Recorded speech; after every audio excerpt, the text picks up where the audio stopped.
रामायण का प्रथम कांड है आदि कांड। ये त्रेता युग की बात है। सरयू नदी के किनारे कौशल नाम का एक प्रसिद्ध राज्य था। वहां राजा अज के पुत्र दशरथ का राज्य था और अयोध्या उस राज्य की राजधानी थी। इसका जो परिमाण बताया जाता है वह यह 12 योजन लंबी और 3 योजन चौड़ी थी। नगर के चारों ओर ऊंची बड़ी बड़ी दीवारें, उसके बाहर बड़ी गहराई थी, खाई थी, जिससे दुश्मन लोग आक्रमण करें तो आ नहीं सकें। दीवारों पर सैकड़ों तोपें रखी रहती थी, जैसी राजा के राज्य महल में रखी रहती हैं शत्रुओं से बचने के लिए। सहस्त्रों सैनिक और महारथी नगर की रक्षा के लिए तत्पर रहते थे। नगर के बीचों बीच राजमहल था। राजमहल में 8 सड़कें बराबर दूरी पर परकोटे तक जाती थी। नगर में अनेक उद्यान, सरोवर, क्रीड़ागृह, ऊंची ऊंची अट्टकालिकाएं, जिसमें विद्वान, शूरवीर, कलाकार, व्यापारी, जो भी एक क्वालिटी थी वो वहां पे खींच के लाई जाती थी। घर घर में लक्ष्मी का निवास था। बाजार अच्छी से अच्छी वस्तुओं से भरे रहते थे। नगर के लोग स्वस्थ थे, सदाचारी थे। कुल मर्यादा के अनुसार सभी अपने धर्म का पालन करते थे। मर्यादाएं सबके लिए बहुत महत्वपूर्ण रहती थी। सभी जगह शांति, पवित्रता और एकता का वास था। राजा दशरथ बहुत प्रतापी, सदाचारी और प्रसिद्ध राजा थे। मनु, महाराज मनु, जो से मनुष्य, हमारे पहले मनुष्य कहलाते हो, उनकी पीढ़ी से चले आ रहे थे। सगर, रघु, दिलीप आदि उनके जो पूर्व रहे हैं या हमारे पूर्वज रहे हैं, उनका यह प्रसिद्धि चारों ओर फैली हुई थी।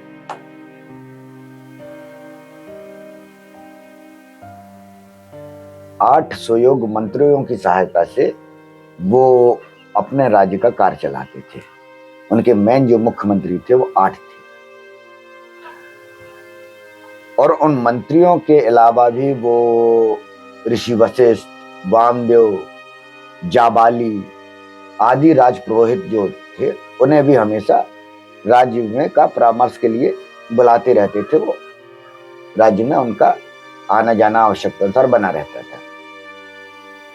तो इनकी सहायता से, इन सभी की सहायता से जो महाराज दशरथ प्रजा के हित में कार्य करते रहते थे और राज्य में खुशहाली चल रही थी। राजा दशरथ ने बहुत दिनों तक राज सुख का भोग किया। उन्हें धन, मान, यश, किसी भी चीज की कमी न थी। बस उन्हें दुख था संतान का, कि उनको उस समय कोई संतान नहीं थी। और सिर्फ इसी कारण ही वो दुखी रहते थे। राजा दशरथ की 3 पत्नियां थीं, कौशल्या, सुमित्रा और कैकेयी।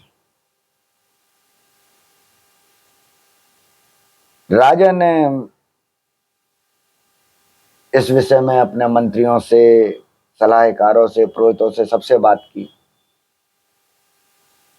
कि पुत्र का होना आवश्यक है राज आगे चलाने के लिए, तो एक यज्ञ किया जाए, पुत्रेष्टि यज्ञ, जिसके द्वारा पुत्र की प्राप्ति होती है। सुमंत ने प्रस्ताव किया कि महान तपस्वी ऋषि शृंग है जो, उनको इसका आचार बनाया जाए। सबने कहा ठीक है। ऋषि शृंग को उस यज्ञ का आचार बनाया, पुत्रेष्टि यज्ञ का, और यज्ञ की तैयारियां होने लगी। राजा दशरथ स्वयं श्रृंग ऋषि को बुलाने गए। सब राजाओं को निमंत्रण दिया गया। मिथिला के राजा भी यज्ञ में सम्मिलित होने को आए। अनेक ऋषि मुनि भी आमंत्रित होकर आए। सरयू नदी के किनारे यज्ञशाला का निर्माण हुआ। ऋषि श्रृंग ने शुभ मुहूर्त में यज्ञ को चालू कर दिया। उस यज्ञ में यज्ञ का घोड़ा छोड़ा गया। एक वर्ष बाद जब घोड़ा लौटकर आया, तब बड़ी रानी ने कौशल्या ने उसका घोड़े का तिलक किया। अब वेद मंत्रों के मग्न ध्वनि से यज्ञशाला गूंज उठी। वहां वेद मंत्र चालू हो गए। सब ऋषि मुनि बिल्कुल मोहित होकर अग्नि में आहुतियां दे रहे हैं। श्लोक पढ़े जा रहे हैं। सब मदमस्त हो गए ईश्वर आराधना में। जब राजा दशरथ ने अंतिम आहुति डाली यज्ञ की, तब वहां से अग्निदेव स्वयं प्रकट होते हैं, जो सोने के पात्र में खीर देते हैं। श्रृंग ऋषि ने अग्निदेव की खीर को पात्र ले लिया और राजा दशरथ को देकर कहा कि यह खीर आपको पुत्रदायक है, अपनी रानी को इसका सेवन कराई। खीर लेकर राजा ने उसे सबसे पहले अपने सिर पे लगाया, प्रणाम किया और उन्होंने खीर का पात्र कौशल्या को देकर कहा कि तुम इसे सब में बांट लो, तीनों लोग। माता कौशल्या ने खीर थोड़ी अपने लिए रख ली और बची हुई सुमित्रा को दे दी कि भाई आप सभी भी आपस में बांट लें। खुशी का माहौल था। बहुत समय बाद बच्चों की आकांक्षाएं के लिए महाराज दशरथ और तीनों रानियां प्रसन्न थे कि अग्निदेव ने जो खीर दी है, उसके द्वारा अब हमें पुत्र की प्राप्ति होगी। और इस यज्ञ में एक उत्सव की तरह मनाया गया था, जिसमें घोड़ा पहले छोड़ा गया कि 1 साल तक वो घोड़ा घूम आता है, फिर यज्ञ की आहुति चालू होती है, तो बहुत वक्त लगता है। एक छोटा समय का कार्य नहीं है कि बहुत जल्दी ही पूर्ण हो जाता है। श्रृंग ऋषि, इसका एक श्लोक में है, श्रृंग ऋषि वशिष्ठ बुलावा, पुत्र काम शुभ यज्ञ करावा, भगत सहित मुनि आहुति दीने, प्रगटे अग्नि चरु कर लीने। समय आया चैत मास के शुक्ल पक्ष पर नवमी को सबसे बड़ी रानी कौशल्या के गर्भ में श्री राम का जन्म। और उसी तिथि पे हम आज भी रामनवमी मनाते हैं।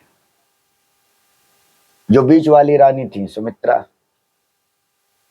उनके 2 पुत्र हुए, लक्ष्मण और शत्रुघ्न। और सबसे छोटी रानी कैकेयी को एक पुत्र हुआ, उनका नाम रखा गया भरत।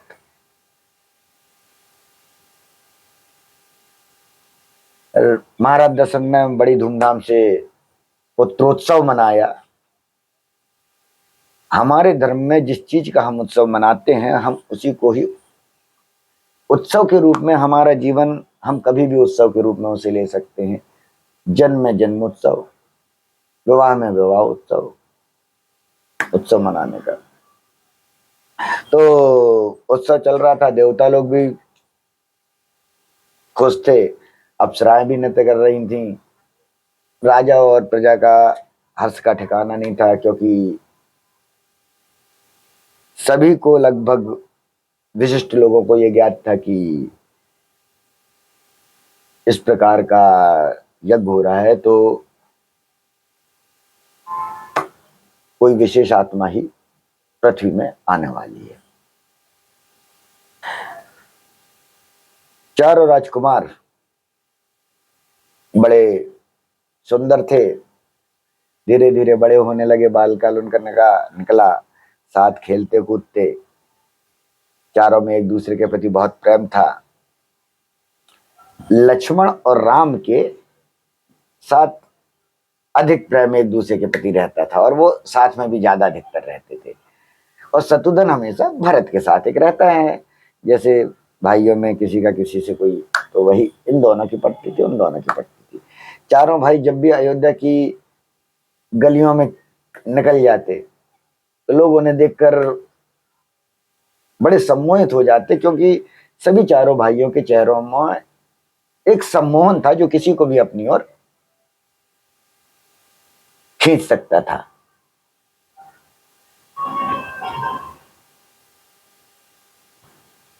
धीरे धीरे चारों भाई बड़े हो गए। राजा दशरथ ने अपने सुयोग्य शिक्षकों के आश्रम में भेजा। राजकुमार ने थोड़ी ही समय में वेद, शास्त्र, प्राण, राजनीति में योग्यता, धनुर्विद्या, धनुर्वेद, सब विद्याओं में निपुण हो गए, पराक्रमी हो गए। उनमें राम सबसे ज्यादा सर्वोपरि, और बल विक्रम, शरीर से पुष्ट, सीना चौड़ा, भुजाएं नीचे यहां तक गई अपनी, मतलब जो उनका शरीर था वो एक अलग ही आकर्षक दिखता था। राजकुमारों के बड़े हो जाने पर महर्षि विश्वामित्र के मन में एक विचार था जो इंद्र के द्वारा उन्हें बताया गया था। उसी अनुसार विश्वामित्र जी राजा दशरथ के दरबार में पहुंच गए। राजा दशरथ ने जैसा देखा विश्वामित्र जी, उन्होंने तुरंत प्रणाम किया और उन्होंने हाथ जोड़कर पूछा कि भगवान, आपके पधारने से हमारी नगरी धन्य हुई, अब आज्ञा करें कि मैं आपकी क्या सेवा करूं। विश्वामित्र जी प्रसन्न होकर बोले, मैं यहां पर एक विधान के विशेष कार्यवश आया,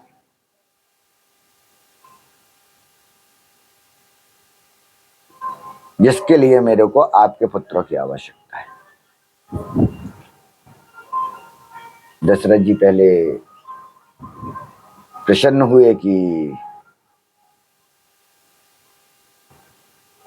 महर्षि स्वयं यहां पधारे हैं, किसी विशेष कार्य के लिए आए होंगे, पर पुत्र मोह है।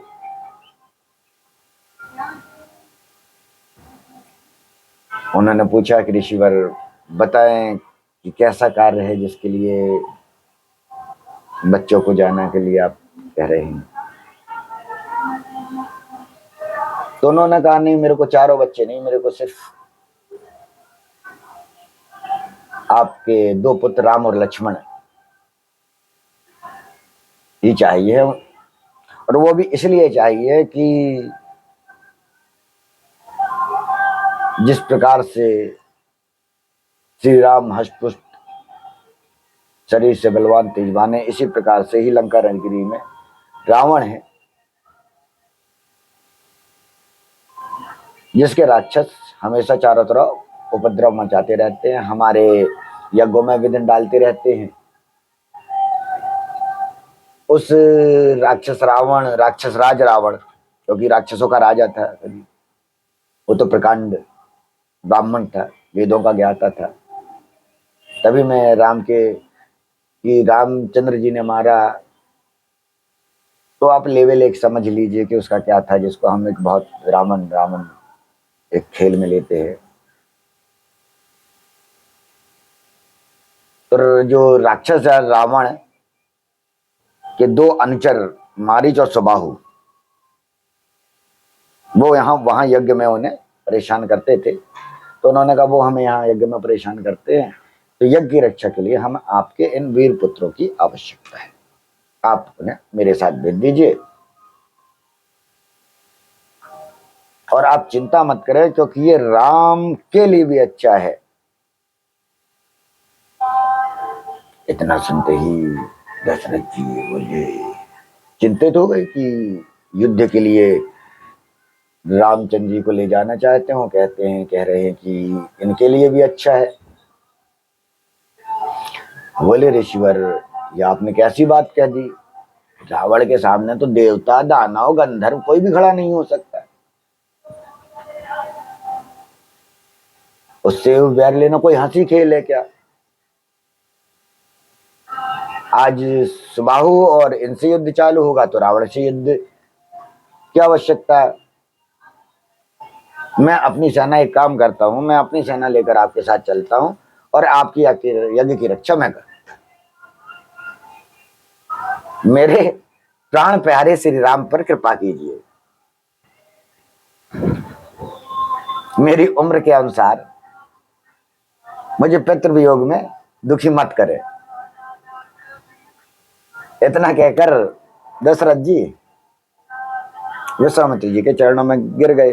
प्रेम, मोह, माया, भगवान राम में, श्री राम में कोई भी चीज आपको नहीं दिखाई देगी। उनके जीवन रूप में मोह, माया, कर्तव्य दिखाई देगी, जो आत्मा के कर्तव्य। विश्वामित्र जी रुष्ट हो गए, बोले, आपका आचरण तो रघुवंशियों जैसा नहीं दिखता, क्योंकि रघुवंशी तो इस कार्य के लिए ना करते ही। तब राजगुरु वशिष्ठ ने राजा को समझाया,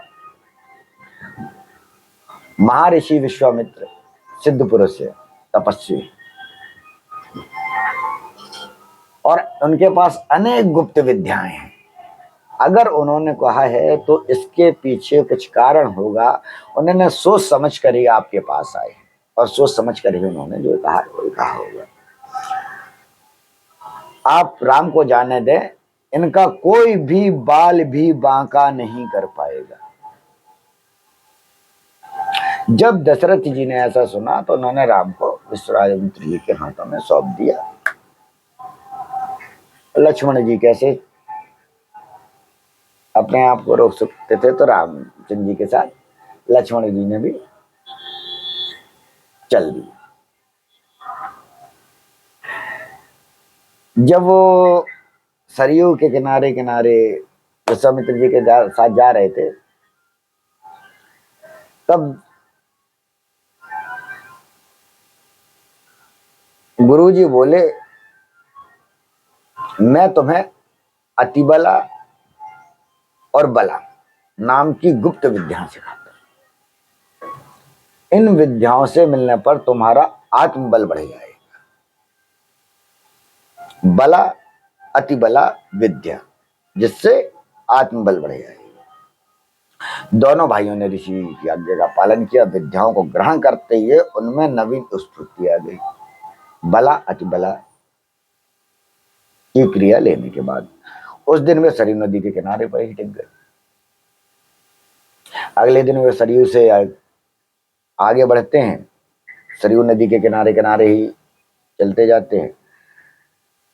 जहां सरयू और गंगा का संगम है, वहां से वो गंगा को पार कर जाते हैं। अब वो एक भयानक वन में पहुंचते हैं, जहां जंगली हाथी, सिंह, चीता, जंगली सुअर, कई हिंसक पशुओं की आवाज चिघाड़ने की आ रही है। महाजंगल, घोर जंगल। महर्षि विश्वामित्र ने बताया कि यहां से 2 कोस की दूरी तक ताड़का का राज है, ताड़का रहती है, और इस क्षेत्र में जो भी आता है वो उसे मारकर खा जाती है। तो जो ये 2 कोस का एरिया है, इसमें कोई भी मानव या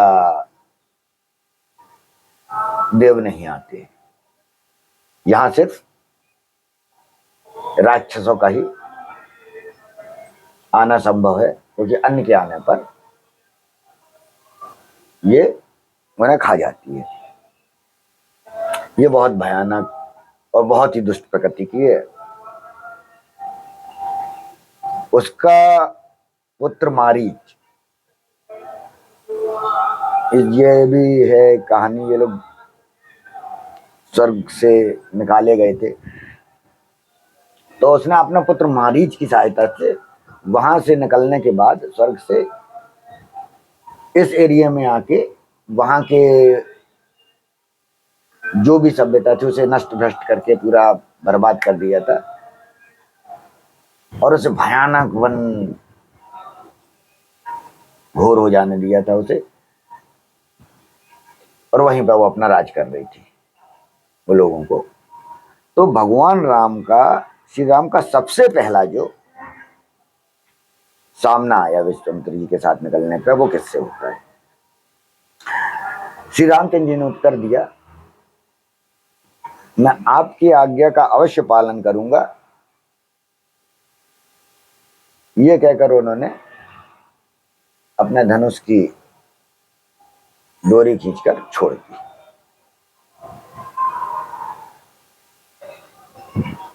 उससे जो एक प्रतिध्वनि हुई,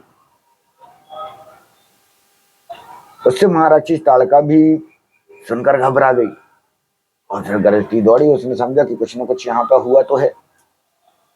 वो राम के पास उस जगह पहुंच गई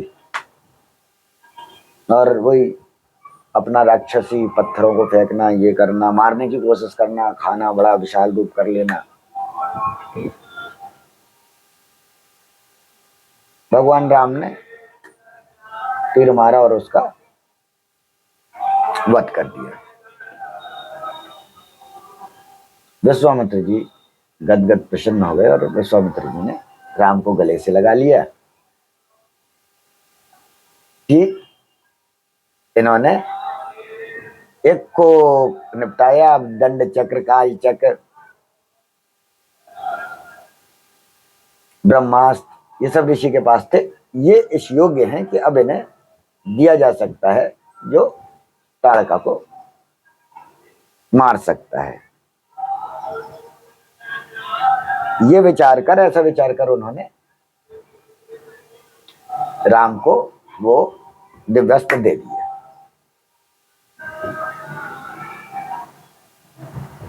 क्योंकि जो अस्त्र इस प्रकार के थे, ये अस्त्र ये इंद्र ने विश्वामित्र जी को दिए थे। और ये एक पूरा वृतांत था रावण के वध का, क्योंकि रावण बहुत कई वर्ष जीवित रह चुका था। उसने 40,000 वर्ष तक जीवन काल उसका चल रहा था, बहुत पहले जन्म हो चुका था श्री राम के। तो उसका वध करना आवश्यक था। तो ये सब उसकी वध के लिए, मतलब उसका जीवन काल पूरा होना था, उसकी सब तैयारियां चल रही थी। राम और लक्ष्मण को लेकर ऋषि विश्वामित्र अपने सिद्धाश्रम पहुंच गए। उनके आश्रम का नाम था सिद्धाश्रम।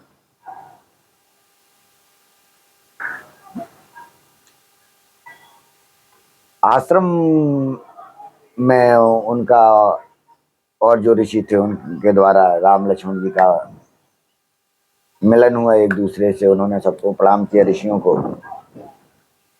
और फिर 5 दिन तक उनका यज्ञ चालू हुआ और भगवान राम वहां रहते हुए उस यज्ञ की रक्षा करने लगे। अब जो ताड़का का पुत्र मारीच था, तो अपने साथी सुबाहु को लेके उस स्थान पर पहुंच गया। श्री राम ने मारीच पर मानवास्त्र चलाया, उसके आघात से मूर्छित हो गया और वहीं समुद्र के पास जा गिरा। जब उसे होश आया तो वह दक्षिण की ओर भाग गया। उसने दक्षिण तरफ था लंका का। सुबाहु को श्री राम ने अग्निस्त्र से वहीं निपटाई दिया, मार ही डाला। और वायुवास्त्र जो था उससे बची हुई सेना को निपटा दिया। जो दिव्यास्त्र दिए थे गुरु जी ने, विश्वामित्र जी ने, उनका वहीं उपयोग करके उन्होंने जंगल को क्लियर कर दिया। जहां नो एंट्री थी वहां एंट्री कर दी। और जो यज्ञ था विश्वामित्र जी का 5 दिन का, वो यज्ञ पूर्ण संपूर्ण हो गया। विश्वामित्र जी और सब ऋषि बहुत प्रसन्न हुए और सब ऋषि राम की प्रशंसा करने लगे कि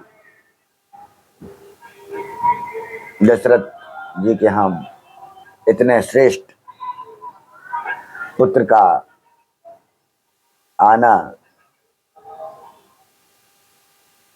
बहुत खुशी की बात है। जब प्रेम भाव होता है तो वो शब्दों में वर्णित नहीं किया जा सकता। जो वर्णन मिलता है उस समय का, उस समय बता का वर्णन कि इतना प्रसन्नचित्त थे सभी ऋषि मुनि, क्योंकि बहुत समय से परेशान थे वो रावण के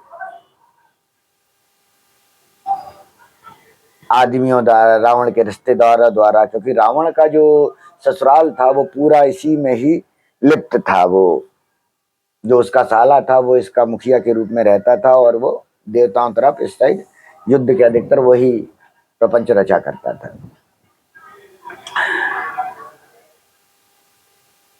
इसके बाद श्री राम ने मुनि को, ऋषि को प्रणाम किया और हाथ जोड़कर पूछा कि ऋषिवर आप बताइए हमारे लिए क्या आज्ञा है। विश्वामित्र बड़े स्नेह से कहा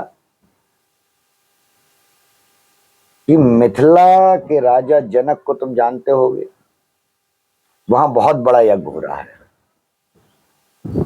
और मेरी इच्छा है कि हम लोग वहां चलें, क्योंकि मेरे को वहां जाना ही है और मैं आप दोनों को, राम और लक्ष्मण को भी वहां ले जाना चाहता हूं। राजा जनक के वहां एक विचित्र धनुष भी है, उसे कोई उठा नहीं पाता। उस धनुष को तुम भी देखना। विश्वामित्र जी के साथ दोनों राजकुमार मिथिला की ओर चल देते हैं, उनके साथ अन्य ऋषि मुनि भी साथ चलते हैं। रास्ते में विश्वामित्र जी उन्हें तरह तरह की अनेक पौराणिक कथाएं सुनाते जाते हैं। नए स्थानों, वन के विषय में श्री राम उनसे पूछते जाते हैं। मुनि ऋषि विश्वामित्र जी उन्हें सब बताते जाते हैं। श्री राम ने उस देश के बारे में मुनि से पूछा, विश्वामित्र जी से। तब विश्वामित्र जी ने बताया कि यह मेरा ही देश था, मैं कभी इस देश का राजा था। विश्वामित्र जी इसीलिए बहुत प्रसन्नचित्त थे। उनकी भावनाएं कहीं ना कहीं उस राज्य से जुड़ी हुई थी। बहुत पहले वो यहाँ के राजा रह चुके थे। इसी प्रसंग में उन्होंने अपनी वंशावली भी भगवान राम को बताई, श्री राम को बताई और फिर उन्होंने वहीं रात को विश्राम किया और सुबह आगे बढ़ गए। यहीं पे उन्होंने पार्वती जी की कथा, स्वामी कार्तिक के जन्म की कथा, अनेक विशिष्ट देव रूपी कथाएं उन्होंने इस स्थान पर भगवान राम को और लक्ष्मण जी को और अन्य उनको सुनाई। जब मिथिला के निकट पहुंचे तो नगर के बाहर उन्हें एक सूना सा आश्रम दिखाई दिया। श्री राम ने जानना चाहा कि ये आश्रम किसका है, जो कुछ नहीं है इसमें, खाली पड़ा है। ऋषि बोले कि यहाँ कभी गौतम मुनि का आश्रम था और वो अपनी पत्नी अहिल्या के साथ यहाँ रहा करते थे। तब यहाँ का जो खुशहाली थी वो इतनी प्यारी थी, यहाँ की ऊर्जा जो थी इतनी अधिक थी। यहाँ पे एक समय कोलाहल रहता था, लोग रहते थे, भीड़ भाड़ रहती थी। पर अब यहाँ ये सुनसान पड़ा हुआ है, क्योंकि इस कुटिया से गौतम ऋषि भी जा चुके हैं और माता अहिल्या भी अब यहां नहीं। उन्होंने कथा बताई कि एक बार की बात है, जब गौतम ऋषि गंगा जल में स्नान करने गए थे तो ऋषि के भेष में इंद्र आश्रम में आ गए थे। इंद्र को देखकर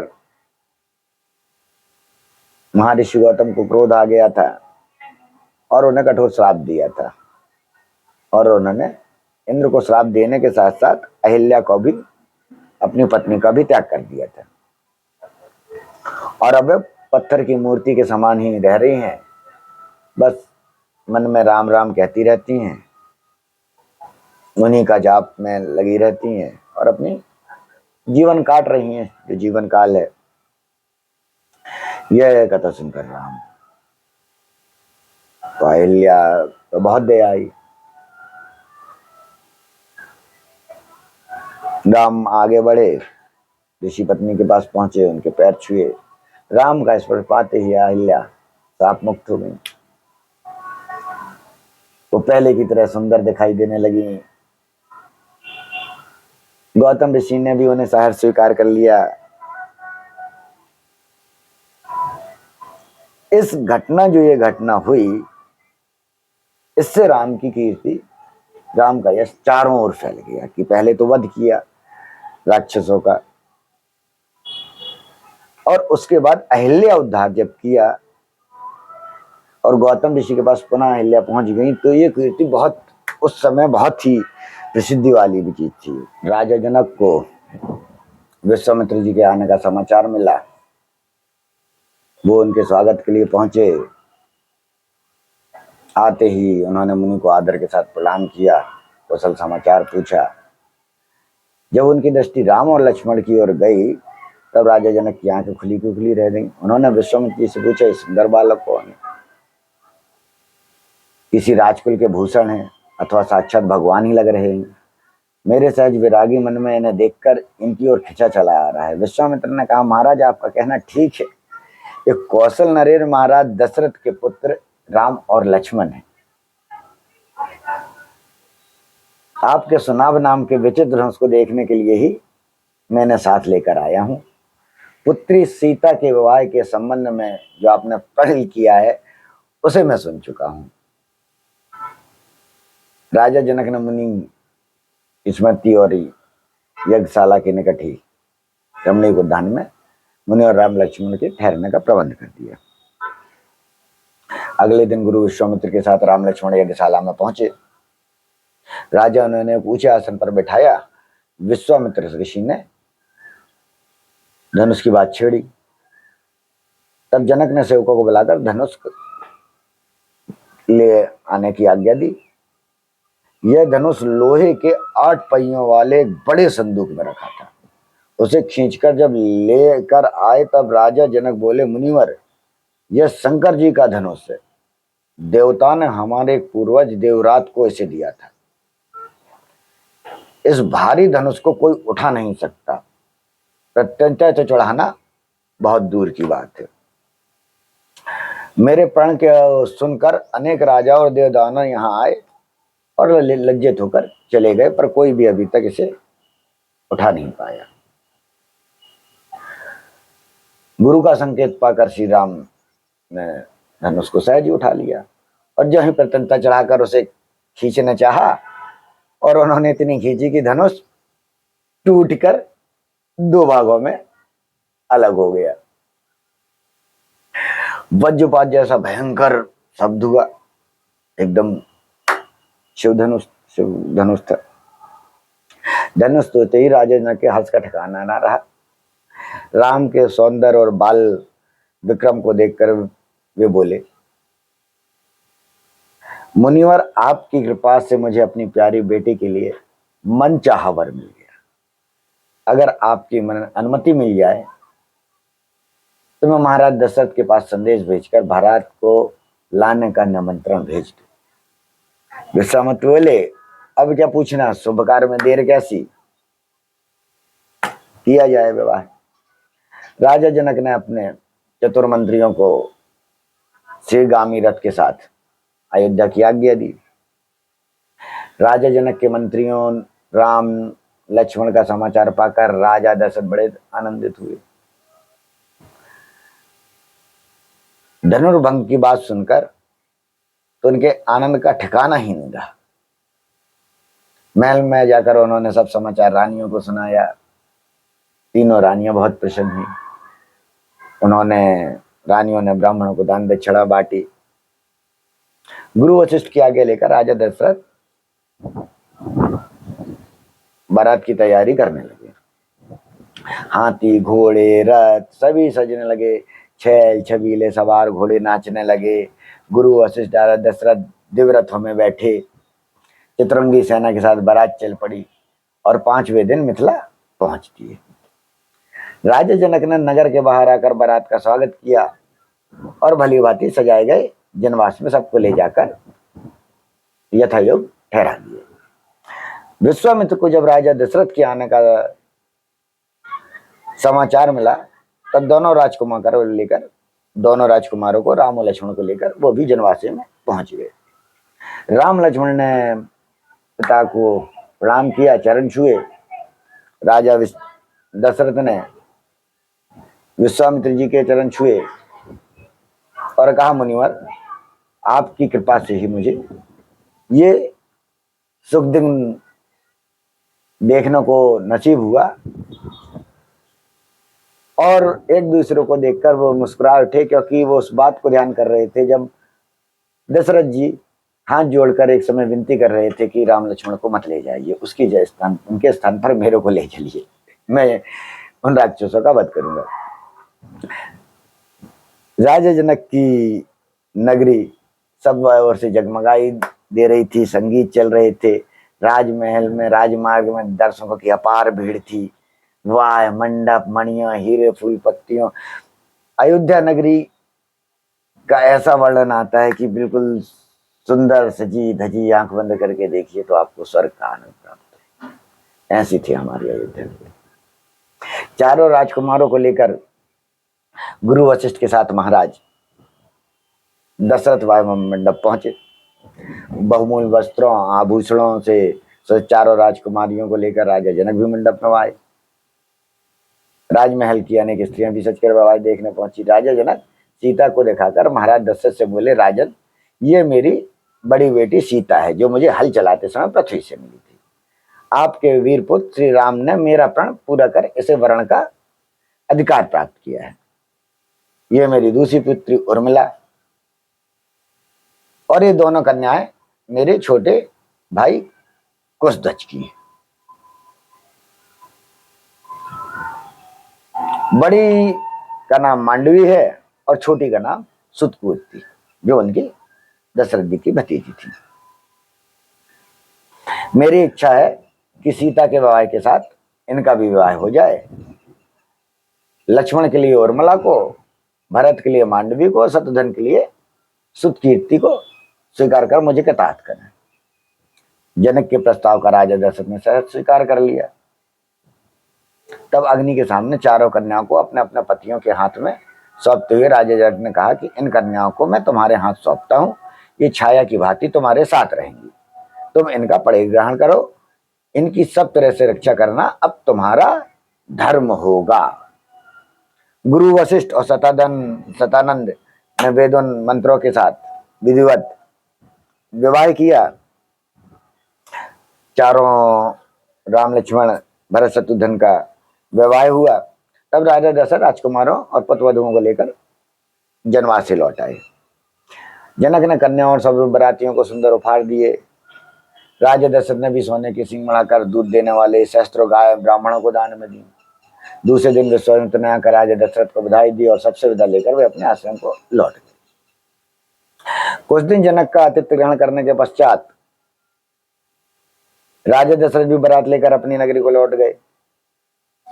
वे कुछ ही दूर गए होंगे कि सहसा भयंकर आंधी सी आई और उसके साथ ही क्रोध की साक्षात मूर्ति परशुराम जी हर्षा और धनुष मान लिए उनके सामने प्रकट हो गए।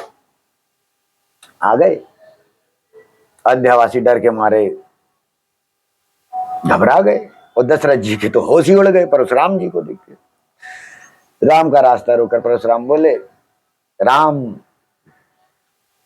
शिव के पुराने धनुष को तोड़कर तुम्हारा हौसला बहुत बढ़ गया है, मैं तुम्हारे अहंकार को चूर करूंगा।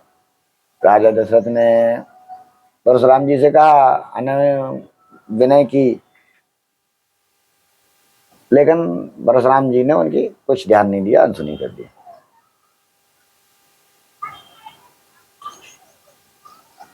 राम से बोले परशुराम जी, मेरे इस धनुष को चढ़ाओ, यदि ना चढ़ा सके तो तुम तत्काल मेरे फरसे से मारे जाओगे।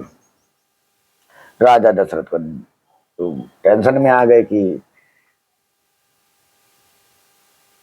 परशुराम जी का जो धनुष है उसकी रस्सी पर चढ़ानी है, तो बहुत दिक्कत का काम है। रामचंद्र जी ने वीरता से बोले, मेरा रूप आप देखना चाहते हैं तो देखें। उन्होंने परशुराम के धनुष बाण को लेकर प्रत्यंचा चढ़ा दी और धनुष पर बाण रखकर बोले, मैं इस बाण से आपकी तपस्या का समस्त प्रभाव अभी नष्ट करता हूं और मनोगति से आकाश में विचरण करने की शक्ति भी नष्ट करता हूं। परशुराम जी हतप्रभ हो गए। उन्होंने राम की स्तुति की और आशीर्वाद दिए और यह प्रार्थना की कि तप का फल भले ही नष्ट कर दें, परंतु मनोगति नष्ट ना करें, जिससे मैं महेंद्र पर्वत पर लौट सकूं। परशुराम जी रामचंद्र जी से क्या कहते हैं कि हे राम, आप मेरे तप का फल भले ही नष्ट कर दें, परंतु मनोगति नष्ट ना करें, जिससे मैं महेंद्र पर्वत पर लौट सकूं। मनोगति, मन की गति से ऋषि मुनि कहीं पर भी पहुंच जाते थे। इसी प्रकार से परशुराम जी भी मन की गति से राम के पास प्रकट हो गए थे, पहुंच गए थे। श्री रामचंद्र जी ने उनकी बात मान ली और परशुराम जी प्रशंसा करते हुए तत्काल ही चले गए। परशुराम जी के चले जाने के बाद बारात आगे बढ़ती अयोध्या की ओर। बारात के पहुंचती अयोध्या में घर घर आनंद उत्सव होने लगा। गलियों में शंख और मृदंग की ध्वनि गूंज उठी। स्त्रियों में मंगल गान चल रहे थे, फूल बरसाए जा रहे थे, सभी वो चारों ओर प्रसन्नता का बना हुआ था। राजकुमार के आने के बाद जो महल में जो और भी लोग थे, वो लोग भी सब प्रसन्न हुए, सबने स्वागत सत्कार किया और पूरा उत्सव की तरह, जिस प्रकार से मिथिला में उत्सव मनाए गए थे, उसी प्रकार से ही अयोध्या में ही वही उत्सव मनने लगे चारों रानियों के आने पर। और दशरथ जी पुनः अपने राज्यकार्य में लीन हो गए।